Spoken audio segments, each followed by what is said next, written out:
A rejeição amorosa dói. Dói o fim da relação, dói o sentirmos-nos menos válidos e dói o facto desta história de não validação estar a repetir-se mais uma vez. Neste episódio de Pensar com o Coração, vamos falar sobre a dor da rejeição amorosa e vamos ver de que forma é que podemos geri-la e lidar com ela.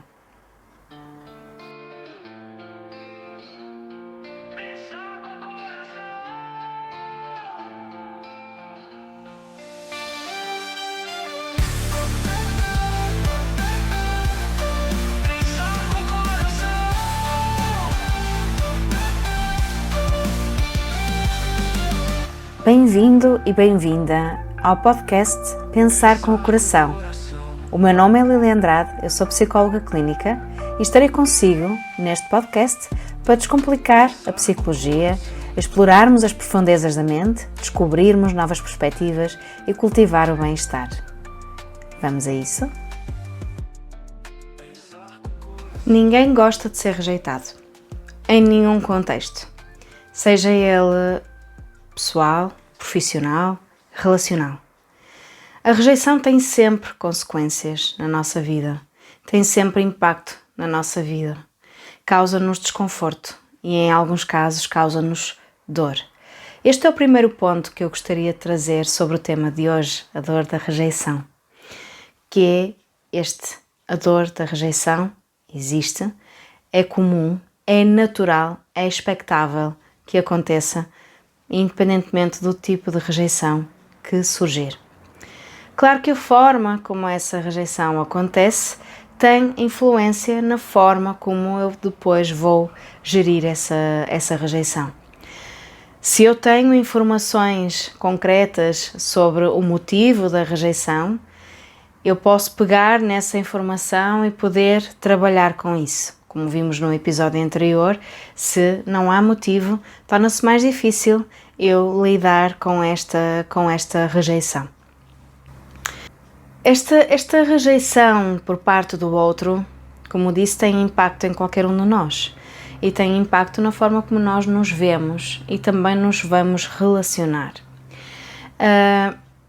Muitas vezes esta rejeição é mais impactante porque ela toca em feridas antigas, em feridas nossas, em que não nos sentimos validados, em que não nos sentimos suficientes para o outro, em que não nos sentimos merecedores daquela relação, da outra pessoa, e portanto pode ser de facto muito difícil de digerir, de lidar e de ultrapassar. Pessoas que cresceram sem validação emocional, por exemplo, com pais críticos, pais ausentes, que iam minimizando os seus sentimentos, podem trazer para a sua vida adulta uma busca contínua de aceitação e um medo gigante de abandono, de rejeição. E que faz com que estas pessoas tenham um comportamento, uma determinada postura na forma como se relacionam e que quando essas relações terminam seja devastador para a sua vida, porque é como uma confirmação. Realmente aquilo que eu já trago do meu desenvolvimento, aquela sensação de falta de valor, esta relação na minha vida adulta vem demonstrar que de facto eu não tenho valor, eu não sou merecedor, eu não sou suficiente para que alguém goste de mim, eu não sou interessante o suficiente para que alguém queira continuar comigo esta relação.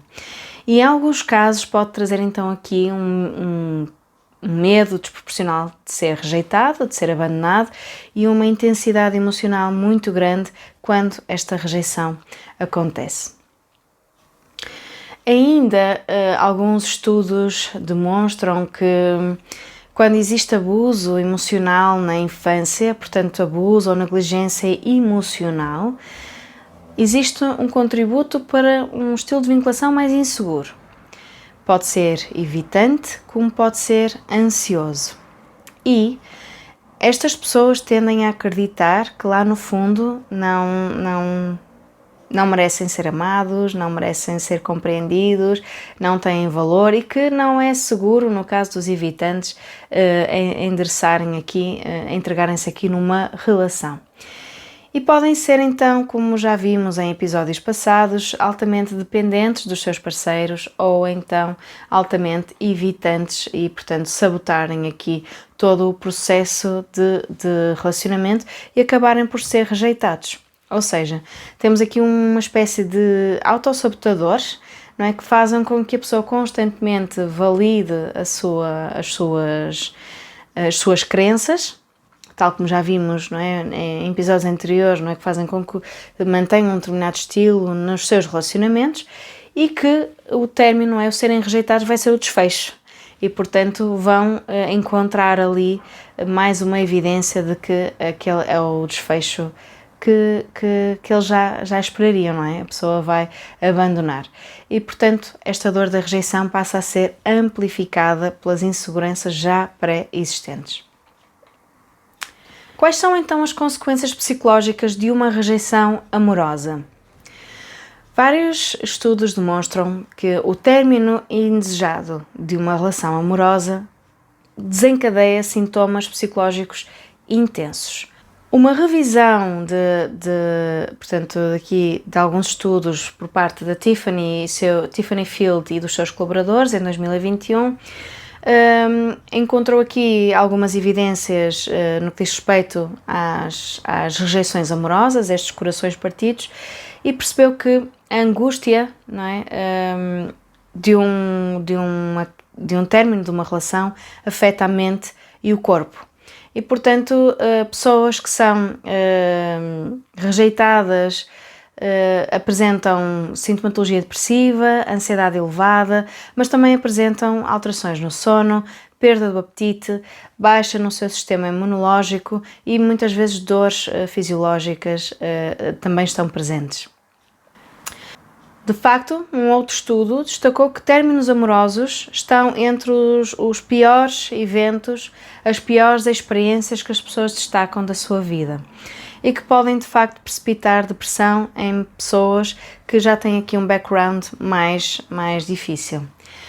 Olhando também para a neurociência, verifica-se que a dor da rejeição ativa no cérebro as mesmas regiões envolvidas na dor física.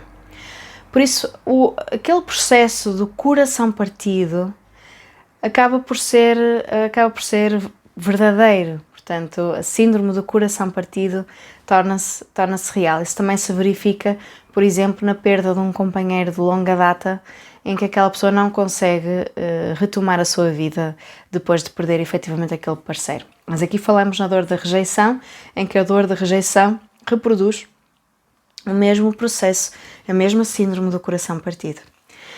No que diz respeito então a este contexto romântico, a rejeição é de facto um evento muito estressante e muito traumático para muitos adultos e é associado então, como já vimos aqui, à tristeza profunda, sentimentos de perda e um aspecto importante, ruminação obsessiva. Portanto, a pessoa tende a tentar perceber porque é que isto aconteceu, não é? Tentar perceber o que é que ela fez de errado, o que é que aconteceu que não estava certo, o que é que deveria ter feito diferente, que sinais é que não percebeu, porque às vezes há rejeições em que o outro parceiro não detectou informação nenhuma e é surpreendido com um término da relação e, portanto, é algo impactante e que leva tempo até as pessoas poderem fazer o fecho desta situação. E falando aqui do fecho, estamos a falar do luto. Portanto, a dor da rejeição está sempre associada a um processo de luto, do término daquela relação. E trazendo aqui todos os desafios que surgem, que estão associados a um processo de luto.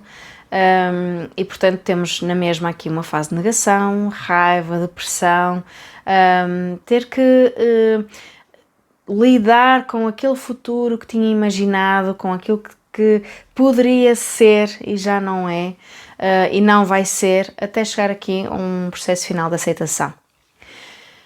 Pessoas com um histórico de desregulação prévia, de trauma relacional, são particularmente afetadas pelo término das relações, o que pode exacerbar sintomas psiquiátricos nestas pessoas. Ou seja, o Field vem demonstrar que a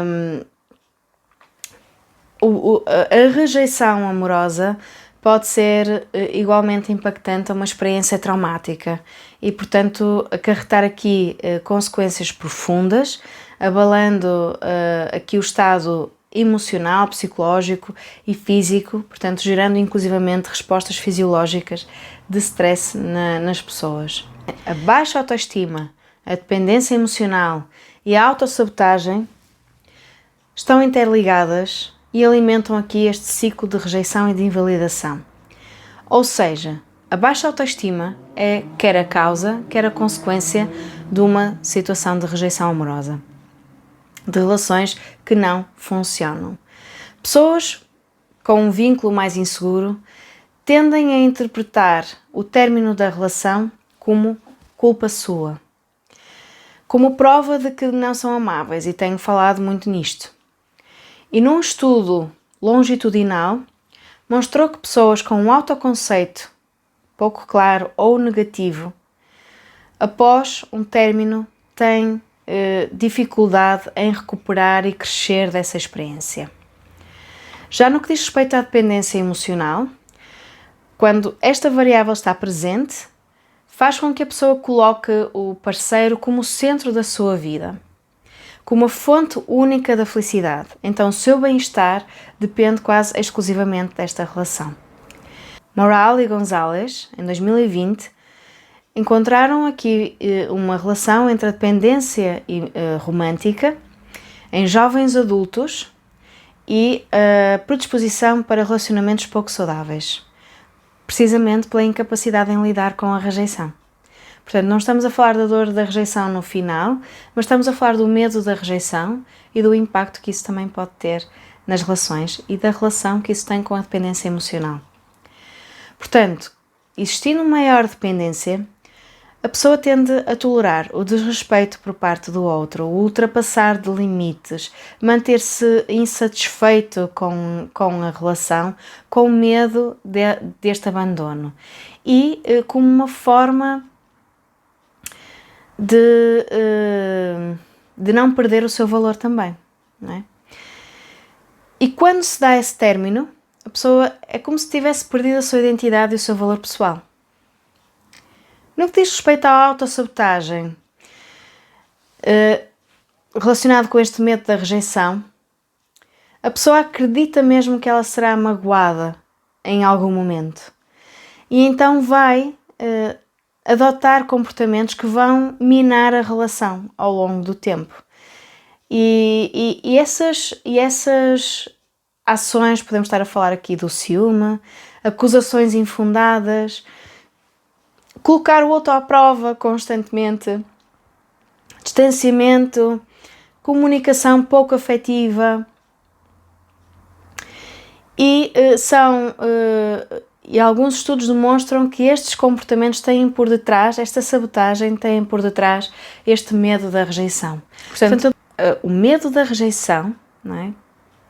Por já termos vivido essa dor, ou por termos aqui traumas de vida, por termos aqui aspectos na nossa história, na nossa bagagem, fazem com que nós possamos, de facto, influenciar a forma como nos relacionamos. E também a rejeição propriamente dita também acaba por influenciar a forma como nós nos vemos, o nosso estilo de vinculação, reforçar aqui padrões e criarmos aqui um círculo vicioso que parece até quase interminável.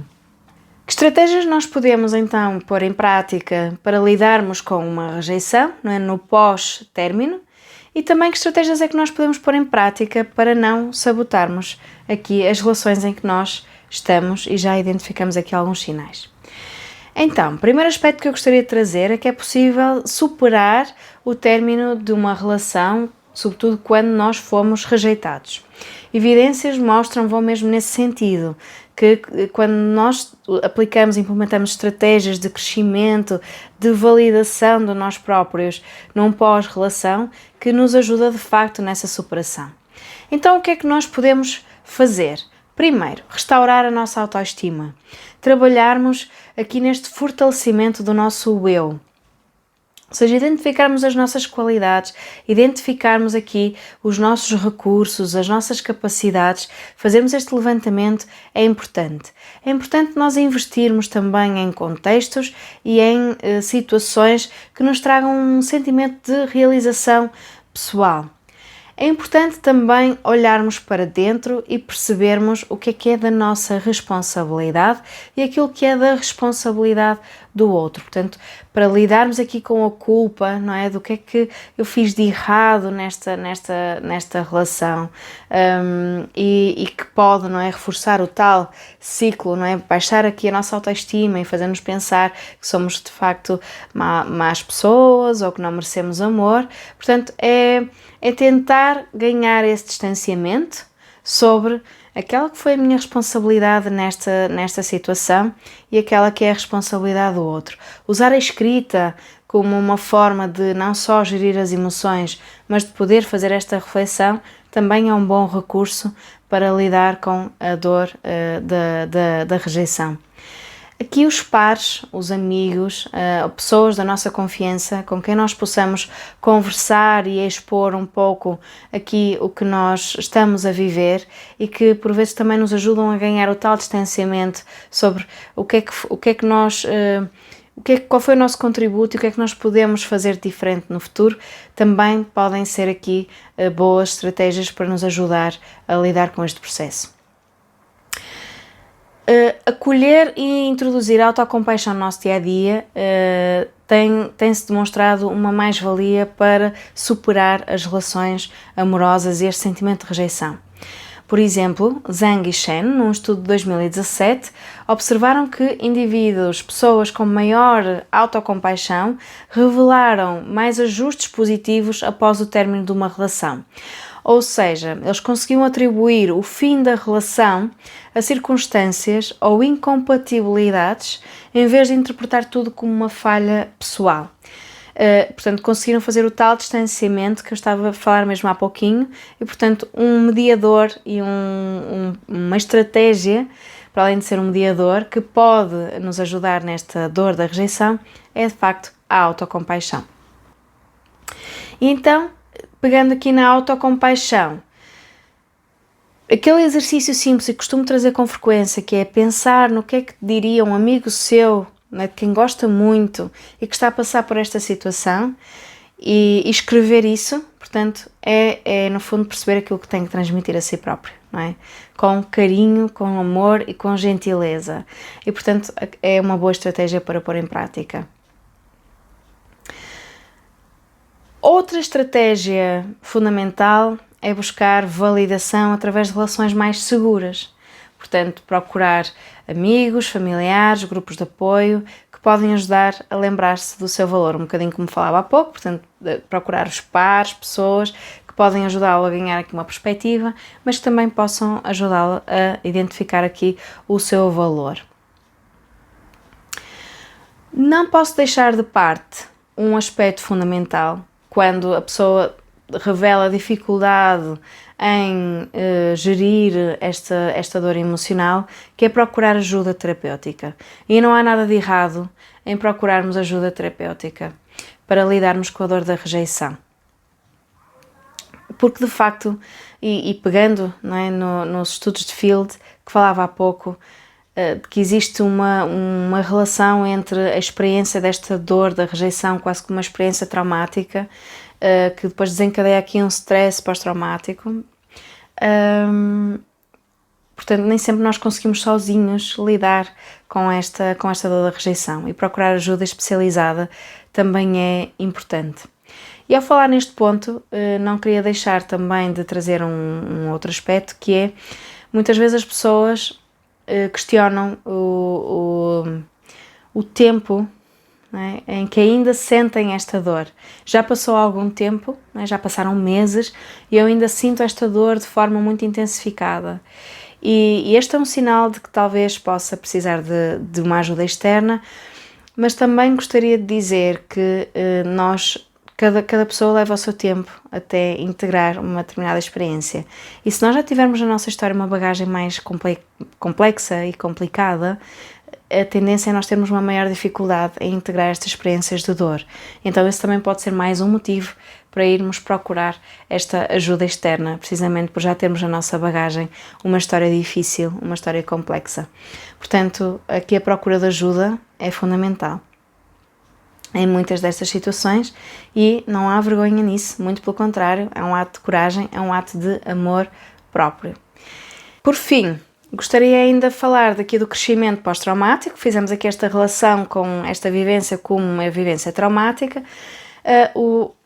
Existe, de facto, evidências de que existe crescimento pós-traumático após uma rejeição amorosa, que pode existir desde que as pessoas possam fazer esse trabalho com elas mesmas. Então, encontram-se relatos de pessoas que após um coração partido aprenderam a conhecerem-se melhor, a priorizar mais a sua autoestima, o autocuidado,